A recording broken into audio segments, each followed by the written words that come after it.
Indulge me a moment. Close your eyes.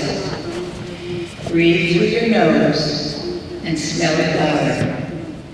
Is it a rose, a lilac, a lily of the valley, lavender, honeysuckle? Imagine no sound, no sight, but the gift of smell. We are here today for all the miraculous blessings that so many of us overlook every day. It gives me great pleasure to welcome our distinguished dignitaries, Mayor Dwyer from the Village of Monroe, William Krattinger, a representative from the New York State Department of Parks, members of the American Federation of the Blind, Adriana Montague, in charge of communications, and a very special thanks to Helen Selden, the archivist of the American Federation of the Blind, who was so helpful and worked tirelessly in helping us to find all the wonderful information and documentation that we're going to share with you today. Each will be personally introduced by Mr. Mintz when we proceed with the program. We would also like to say special thanks to our historian, Jim Nelson, and to our most generous supporter, Mr. Jim Manuel. This day would not be possible without the support of this community, the Monroe Woodbury School District, the Mabasha Fire Department, and the community media who continues to support and report on this wonderful project.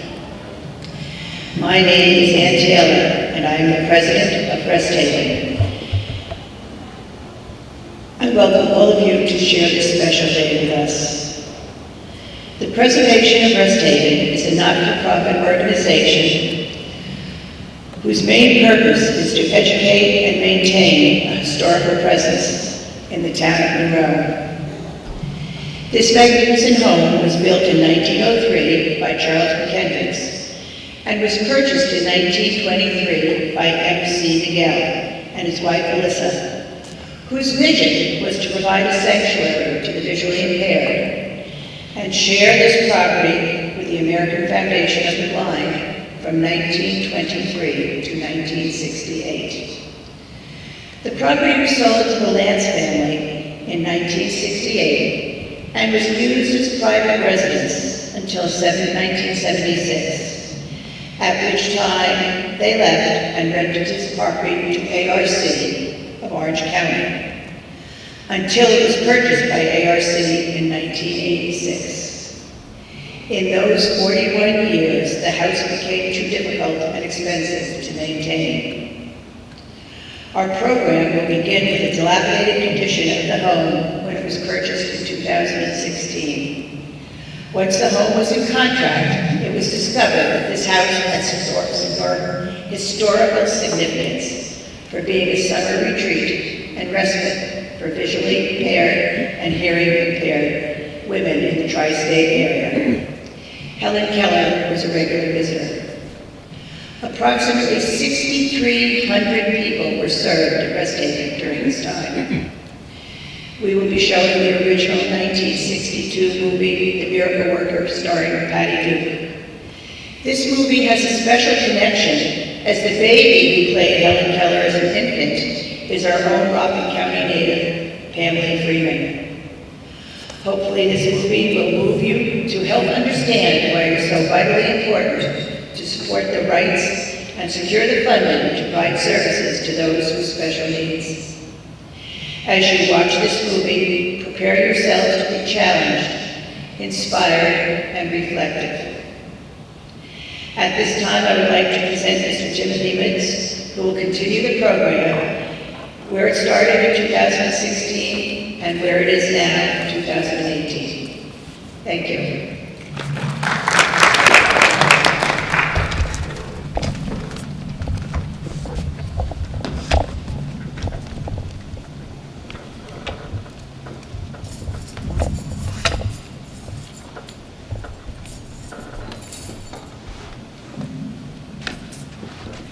I'm cutting. You're fine.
2 minutes. Before we start, I want to first say Mayor Dwyer, thank you.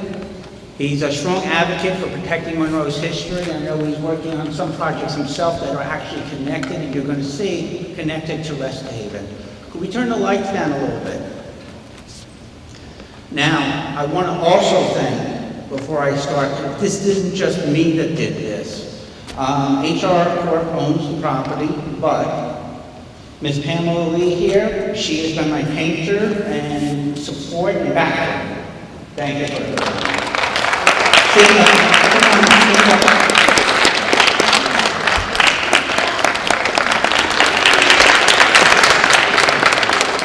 Another big supporter, because Pam not only did the work with me over the last 2 years, did what we did, she also financially invested it, but I also like to say thank you to Steve Navarro towards the back here. Steve, please. Steve has been a financial support.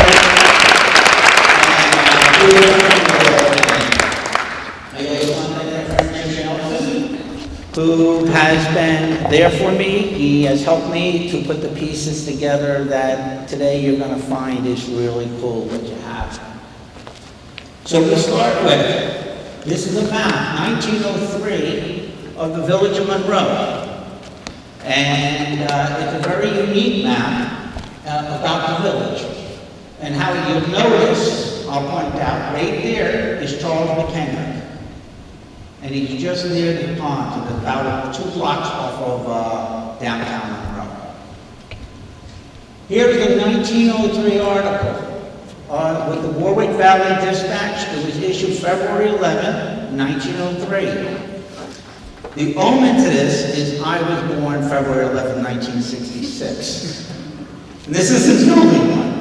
If you look at this right here, this foyer, a lot of you that have been here, including the Lance family that's in the audience with us today, you will see this looks exactly the way it is today as it was in 1903. On the upper picture, later on at the end, you're going to see this recreated to today, so it looks like it looked in 1903.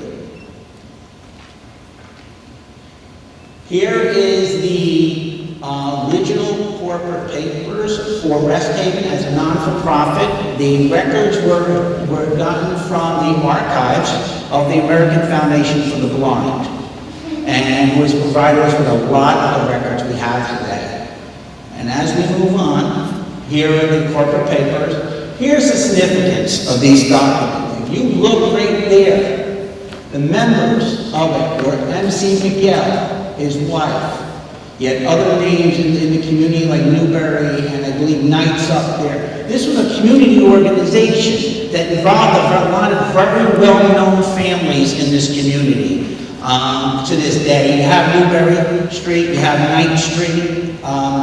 Miguel, he owned Mansion Ridge Golf Course, some 230 acres. This is how significant what he did that year in 1922 was. At the same time, he was starting the American Foundation for the Blind. Here is the article in 1923 showing that he had purchased the property, and it was for a measly $962. So this is the article. These articles are actually in the archives of our own town historian, Tim Nelson. Here is a list, thank you to the American Foundation of the Blind, a list of all the original residents that stayed there on June 14, 1923. And you can see by them that there are ones here that are from Brooklyn, and you can New York, New Jersey. You can see he had such a span of what this house did for the population. The blind. Here is the continuing book. And these books are in possession of the American Foundation for the Blind. Here is the letter in October of 1923 that outlines the first season and how successful it was having this home for the blind. The beautiful picture, and this, if you look at this seat here, there's another seat over here, and all of this fireplace stuff is actually with the Lance family. To this day, Mrs. Lance is informed me she took a lot of the furniture with her. Thank you, Mrs. Lance.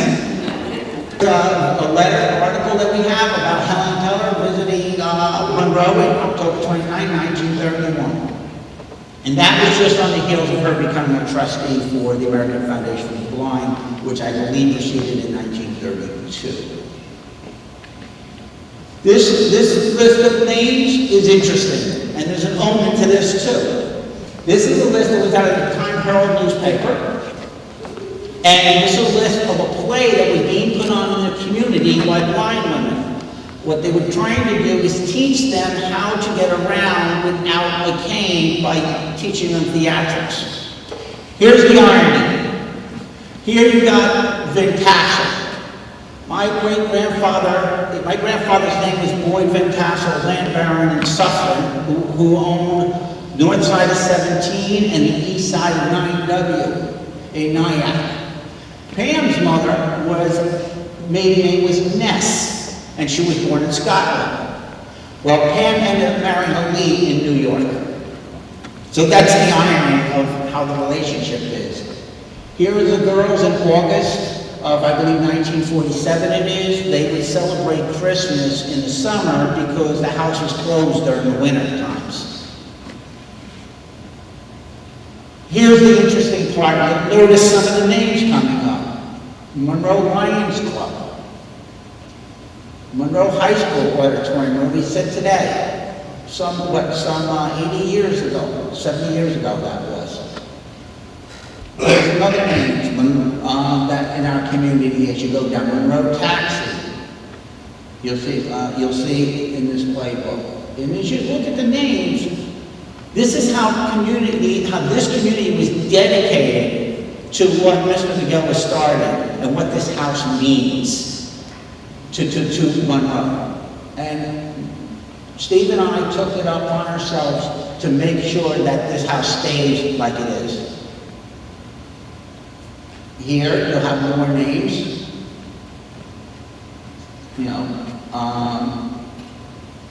And here's some more names going through the book.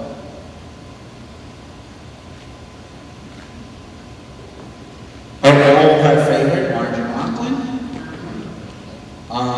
Carpenter and Smith. And there's an interesting thing about Roscoe Smith you're going to see. Here's another one. Down here, the Monroe Jewish Council, the Monroe Community Ambulance. These were all involved. And there's our best known neighbor, our visitor, Helen Keller. And there's another one. And all of these that you see here, spindles, this capital, all this has been recreated to make it back to what it was.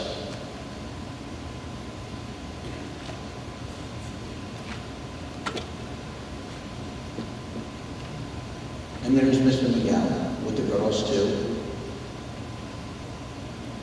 And here is the recreation schedule.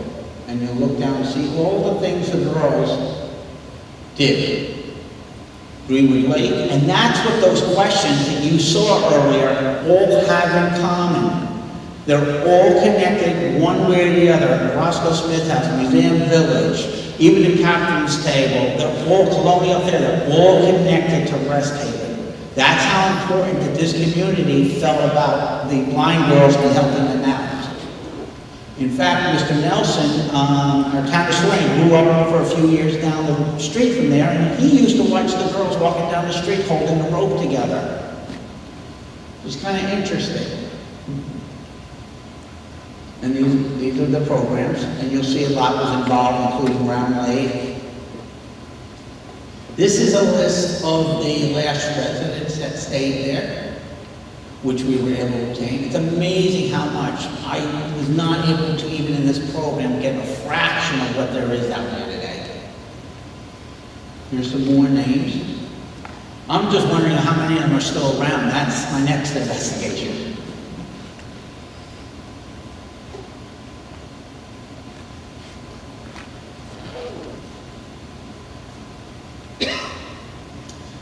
Here is the unfortunate decision that Rest Haven was to be closed April 4th, 1968.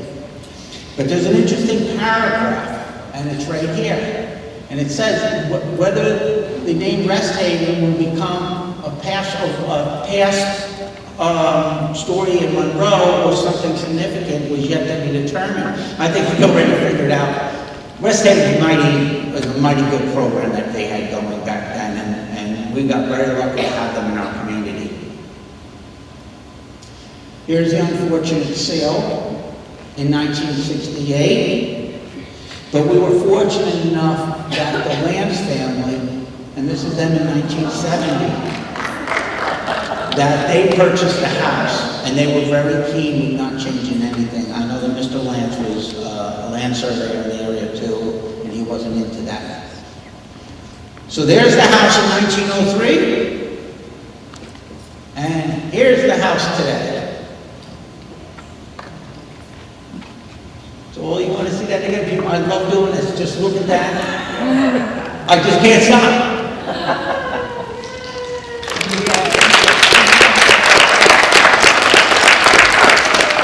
Now, I'll answer a question everybody's going to have. Is that...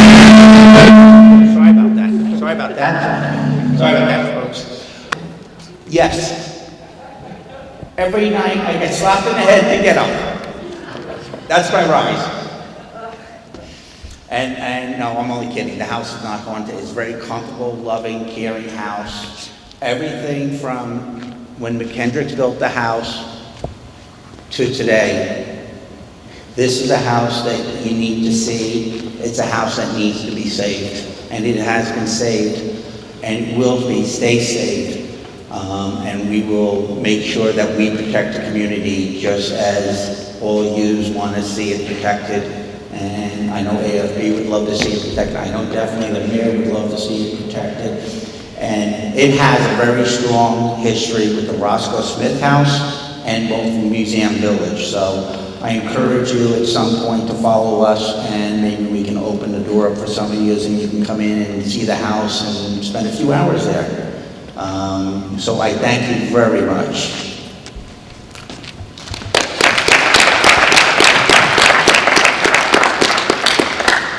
All right, next guest is Mayor Dwyer. Thank you for coming today.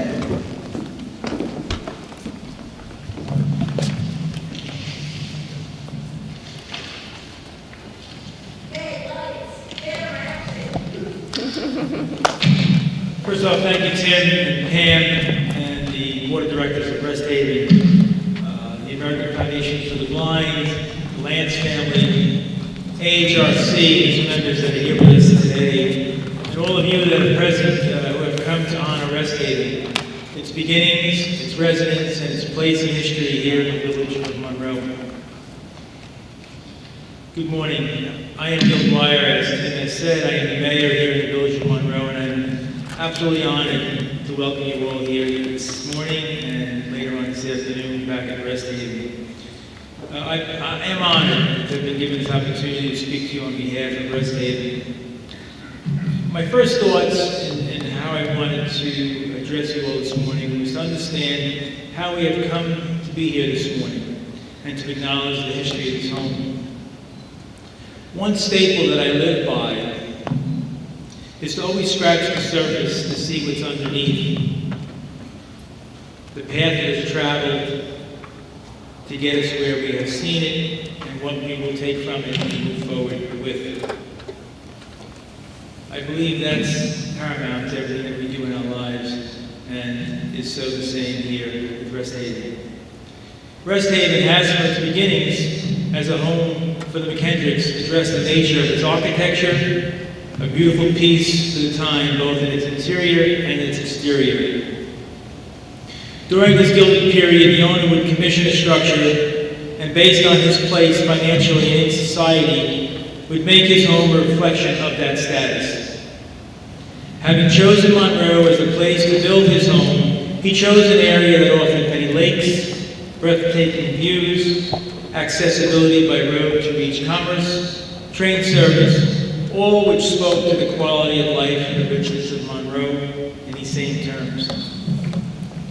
Imagine this, a sleepy farm community noted for its dairy industry would find great appeal from those wishing for an accessible, hospitable, restful, and peaceful place for themselves and their families. Are you kind of getting a sense here of the foundation that's being laid for what has become yet to come?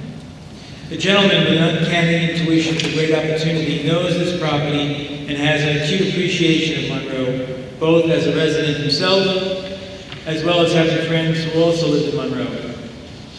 He knows this property and he sees an opportunity to offer guests of his to have the peace, the fresh country air that the McHenricks built for as a gift, as a fit for their beloved institution he has founded, known as the American Foundation for the Blind. The value of this institution to tens of thousands of people has an opportunity to enjoy the respite of country living right here in Monroe, at Rest Haven, one that has been enjoyed by so many and guided by the American Foundation for the Blind and by the icon of their community, Helen Keller. As stewards of our lands and homes and lakes and natural resources, we as a community are charged to honor and to address what we know is our history whenever and wherever possible. As stewards of this property, it was later offered and nurtured by Helen and Jack Lance for many years, where they honored its history and by extension this community's place in that history, and did so without exception. Having laid down its roots 80 plus years earlier, Rest Haven and our community came full circle and found its ways back to its service as the HRC home. Monroe has embraced all of its residents and guests as members of this community, and they too enjoyed all the offerings Monroe had to give and did so for many years as well. As you develop a sense of this property today through film and comments and conversation, I hope that you will all see the history of Rest Haven from its beginnings, its course through time, and the value of its preservation going forward. As stewards of our community, we must value what we have been given and choose to create a hypothesis to our future. The future of our community, our resources in that community, for then and today and into the future, for what it stood for and what will stand for going forward. I am encouraged by everyone's attendance, and I am proud to play a small part in the legacy and the future of Rest Haven. Thank you. Our next guest is Will Krattinger. He is all over this as soon as he found out what we had here. That's not an exaggeration.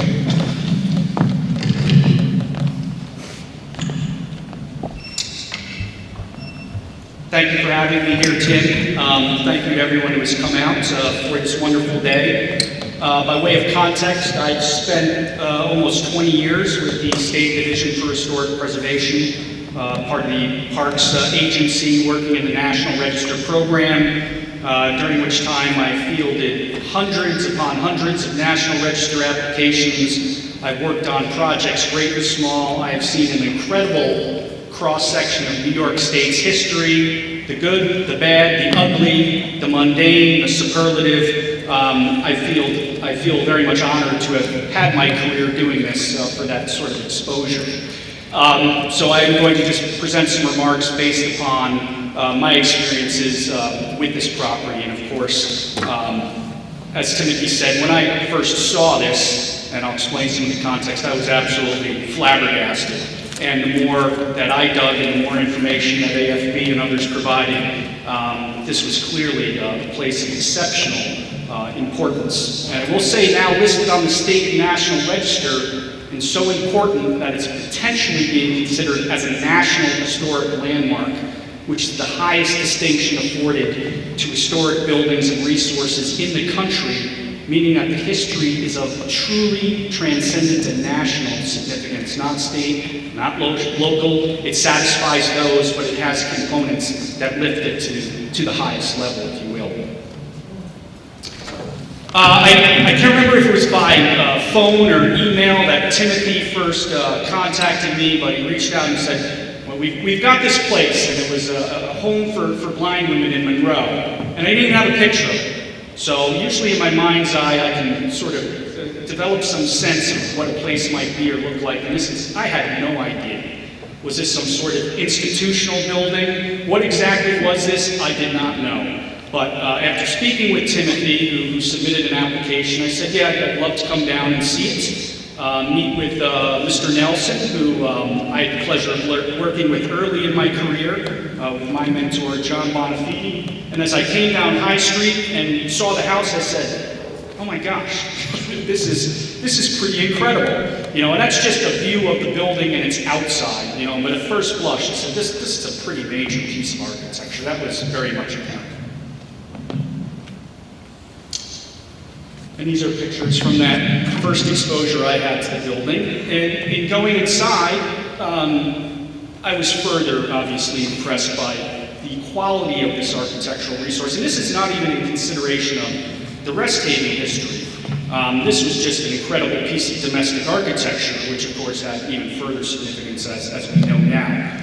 But the other thing that was clear is there were things going on here. You know, oftentimes I'm called to a building or a project and people say, we have this great resource. What do we do? What do we do with it? But this place was abuzz with activity. There was restoration going on. There was a committed core of volunteers. There were people who gathered in the history. So there's not a lot I can offer here. I can help you get designated, but then clearly this project, these people, this already had a considerable amount of momentum by the time we even arrived on the scene. So once again, kudos to you guys for what you were doing at that point that we entered. The early history, I mean, the history of the McKendrick house alone is significant. Canadian-born exporter, basically a hops merchant.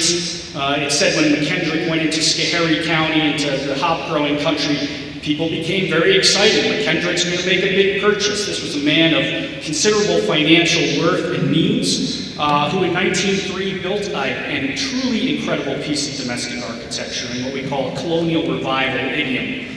But what was truly impressive is behind this very formal facade of the building, the principal elevation, as you go inside, there was an incredible informality to the way the spaces flowed, to the quality of the finish work. This was a truly impressive piece of late Victorian domestic architecture.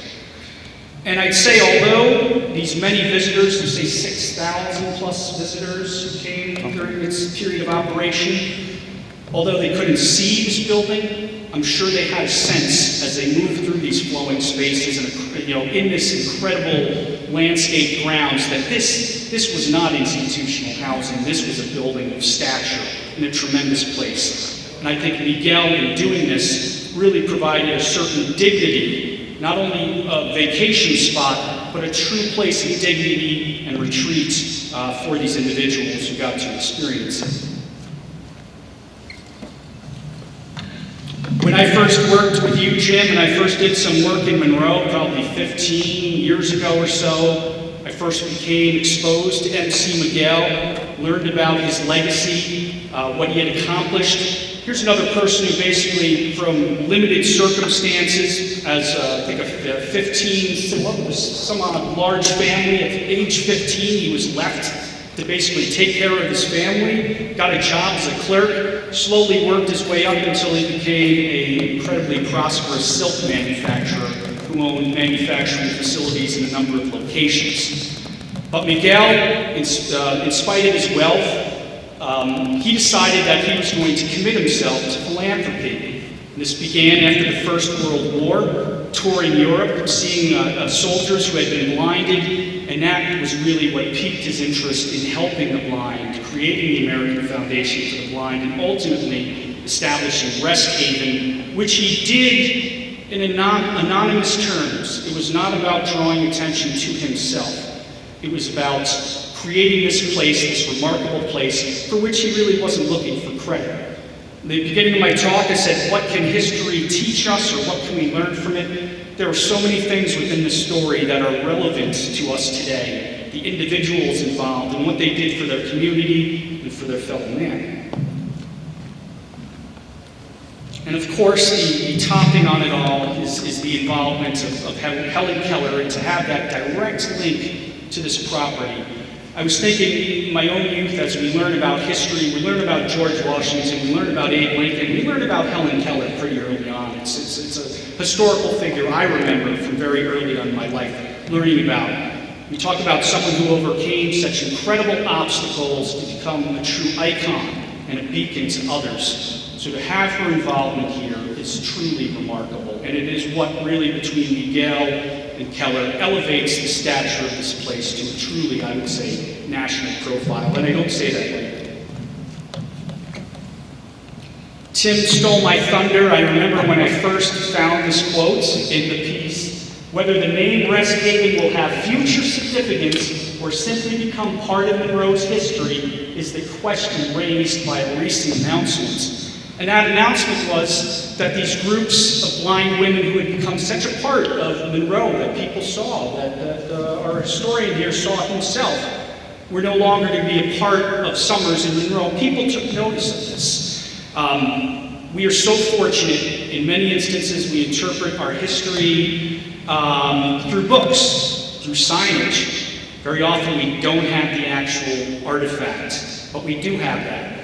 And really, everything that Tim and his group has done to ensure that this building survives for future use, that it's still in the landscape and will serve another purpose, I have nothing but admiration for you guys and a model that we hope others will emulate. Thank you. Before we move on, because I think this is a proper moment, I just want you all to know, sitting in this room, for the first time ever, are all prior owners since 1923. Starting with Steve and I from 2016 to 2018 with the help of Preservation of Rest Haven. You have the Arc of Orange County, one of their former employees that actually used to maintain the building, Courtney Dow, that's sitting in there. Courtney, please.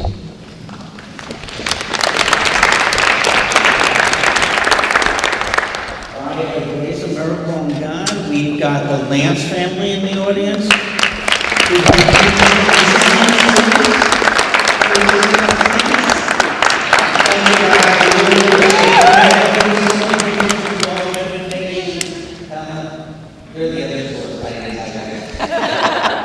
And the biggest part of why we're here today is our friends from the American Foundation for the Blind, who owned it from 1923 to 1968. Girls, please. Thank you very much. If you put the Helen Selden in the AFB, we'll be able to find it and uncover this discovery. Thank you very much. So our next guest is going to be Adriana. And Adriana, please. Good morning, everyone. I am Adriana Montague. I am the Chief Community Engagement Officer at the American Foundation for the Blind. It's an honor to be here with all of you today. Thank you, Mayor, and thank you, Mr. Krattinger, and thank you, Tim, and everyone for being here. It has been quite an adventure, Tim, since you first visited us at the American Foundation for the Blind in New York City back in 2016 to undertake research about the home you had just purchased and that you have since so lovingly restored. Tim, you did not leave a stone unturned in your efforts to uncover the history of the property. Your presentation today clearly shows AFB's connection to the building and the deep commitment of our first president, MC Miguel, to improving the lives of people with vision loss. I find that nothing speaks more powerfully to the past than first-person stories written by individuals who have lived during that time. Contained in the American Foundation for the Blind's archival collections are reports from Rest Haven written in the 1940s and 1950s. These include thank you letters from women who were blind, who spent 2 to 3 weeks, a time vacationing during the summer here in Monroe. I'd like to take a moment to read an excerpt from one of them so you can hear the impact yourself. This is from a woman named Helen Knorr, who lived in East Norwalk, Connecticut. In 1955, she wrote to AFB, Rest Haven is the only place I have to look forward to go to, and I look forward to it all through the year. It is the bright spot in my life. You and Dorothy and all are so very kind and do so much to give us real happiness. To thank you is a poor way to express it, but my prayers for your blessings personally and for the great work of the American Foundation for the Blind. Only God knows and makes it possible, and we are better women with this opportunity. These wonderful letters remind us of the warm and caring community that meant so much to so many thousands of women who walked through Rest Haven's doors. We hope that the restoration of this building will remind visitors of the kindness and foresight of MC Miguel, or the Major, as he was known. And beyond this, how kindness and human generosity remain as important now as they ever were. At the American Foundation for the Blind, we believe that losing your vision should never stand in the way of achieving your dreams. We see a world where people with vision loss have equal access and opportunities to excel at work, at home, and in their communities. And that's very much what Rest Haven was about, giving its guests the opportunity to live a full and happy life, the life that we all want. Monroe should be very proud of the history of Rest Haven and the magical experiences it created for so many people. We hope Rest Haven and its story will inspire everyone to become advocates themselves for people who are blind or visually impaired.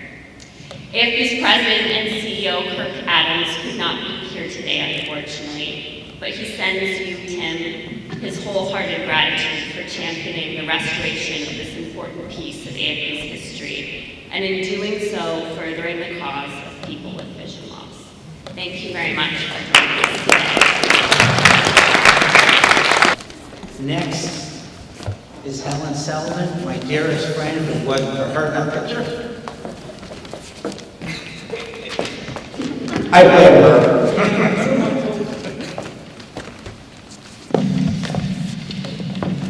Thank you, Tim, for putting together this wonderful event.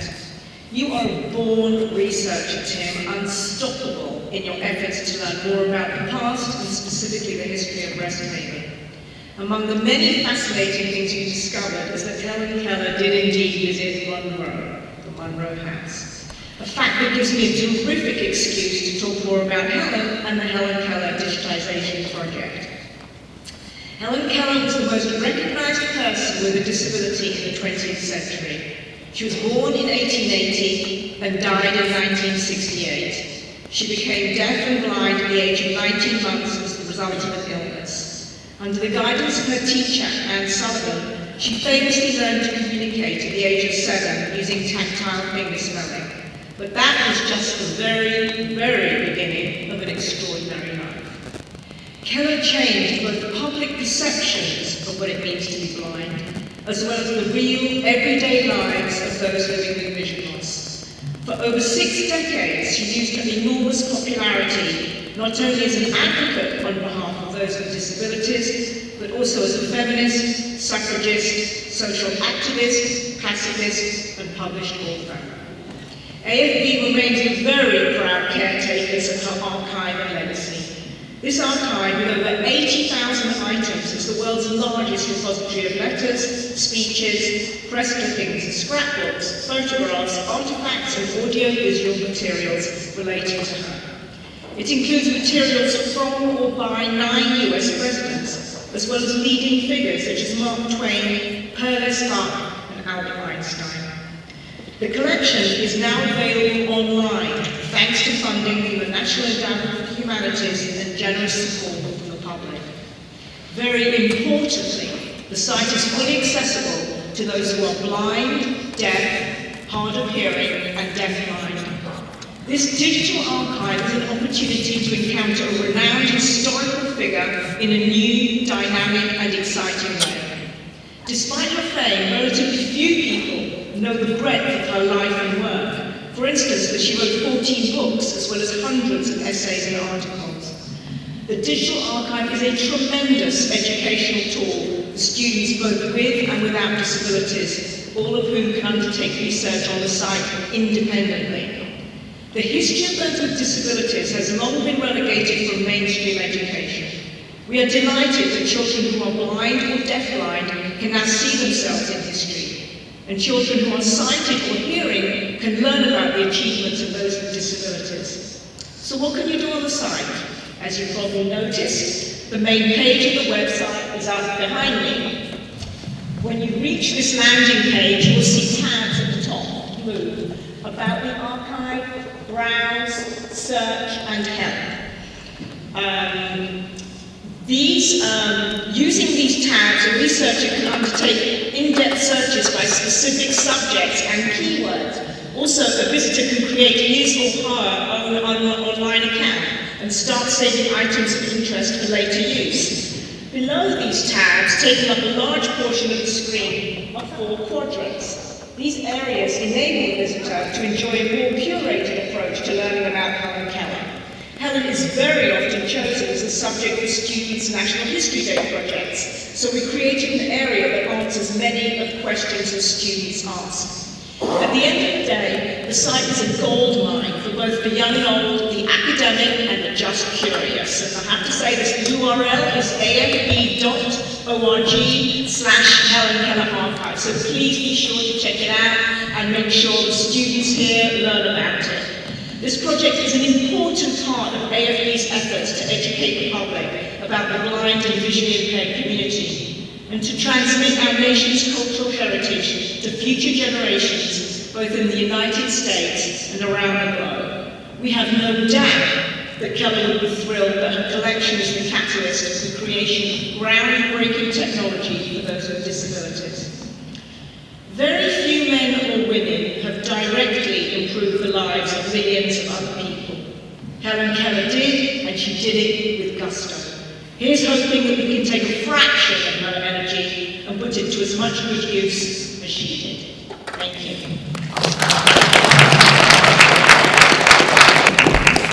Just so you know, if you go and look on the website, I've searched it many times, there's information there about Monroe too, There certainly about is. West Haven. And there's the photos right there of Helen, right, the there were photos, photos there. they are also visible on They're also visible in there, so we are on that website, so I encourage you to look and see and connect your own dots to the history and the connection of AFB and West Haven and the Village of Monroe.